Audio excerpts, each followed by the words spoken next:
Какво стана с детето ми? Блъснаха я. Момче, който няма години и който няма книжка. Аз искам да се изследва това момче, дали няма наркотици в него. Никой не го казва това нещо, дали ще го снима. Дали ще му вземат някакви изследвания. Детето ми е добре, слава на Бога. Нищо и няма, Господ я пази. Какво да ви кажа повече? 10 метра я хвърли тази кола. Това момче не знам как родителите си възпитат децата. Това искам да ви кажа. Друго нямам. Добре съм. Какво стана? Блъснаха ме с кола. Как точно стана?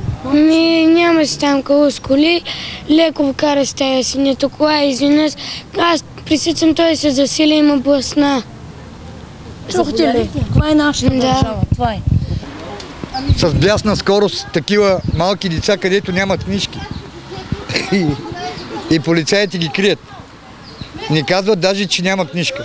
Бързо ли караше му? Бързо, да.